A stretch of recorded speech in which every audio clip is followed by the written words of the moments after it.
नाम क्यों पड़ा भगवान का। एक अत्यंत रोचक घटना है। माँ महालक्ष्मी की खोज में विष्णु भगवान जब भूलोक पर आए तब यह सुंदर घटना घटी।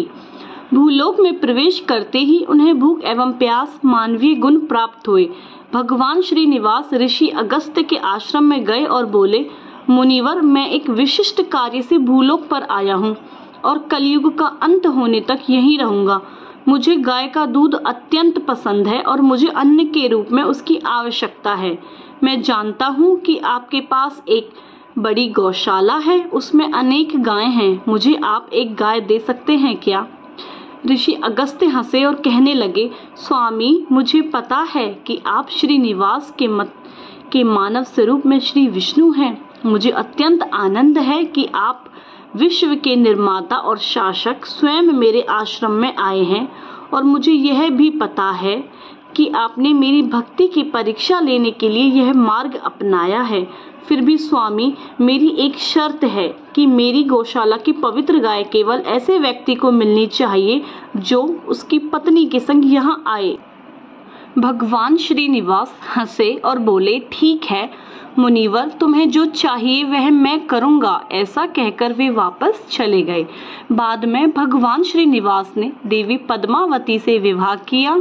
विवाह के कुछ दिन पश्चात भगवान श्रीनिवास उनकी दिव्य पत्नी पद्मावती के साथ ऋषि अगस्त्य महामुनि के आश्रम में आए, पर उस समय ऋषि आश्रम में नहीं थे।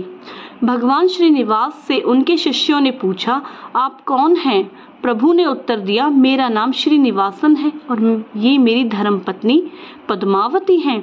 आपके आचार्य को मेरी प्रतिदिन की आवश्यकता के लिए एक गाय दान करने के लिए कहा था, परंतु उन्होंने कहा था कि पत्नी के साथ आकर दान मांगोगे तभी मैं गाय दूंगा। यह तुम्हारे आचार्य की शर्त थी, इसीलिए अब मैं पत्नी संग आया हूँ। शिष्यों ने विनम्रता से कहा, हमारे आचार्य आश्रम में नहीं हैं, इसलिए कृपा आप गाय लेने बाद में आइए।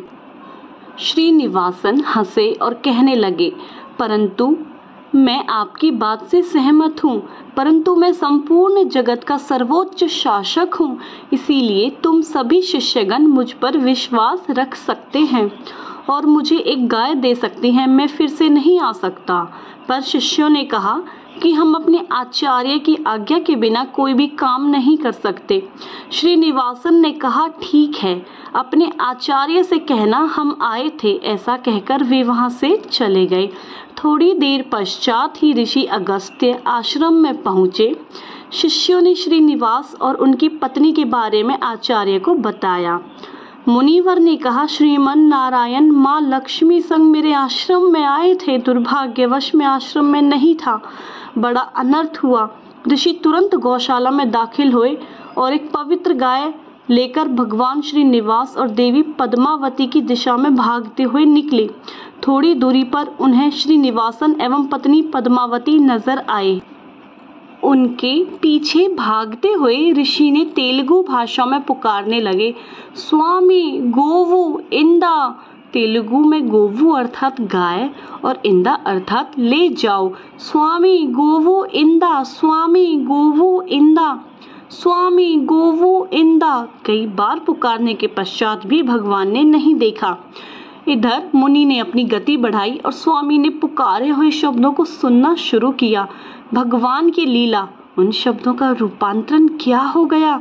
स्वामी गोविंदा, स्वामी गोविंदा, स्वामी गोविंदा, गोविंदा गोविंदा। ऋषि के पुकारने के पश्चात भगवान वापस मुड़े और पवित्र गाय स्वीकार की। श्रीनिवासन जी ने ऋषि से कहा, मुनिवर, तुमने ज्ञात अथवा अज्ञात अवस्था में मेरे सबसे प्रिय नाम गोविंदा को 108 बार बोल दिया है। कलयुग के अंत तक पवित्र सप्त पहाड़ियों पर मूर्ति के रूप में भूलोक पर रहूंगा। मुझे मेरे सभी भक्त गोविंदा नाम से पुकारेंगे। जो गोविंदा नाम का स्मरण करेगा उनकी सारी आवश्यकताएं मैं पूरी करूंगा।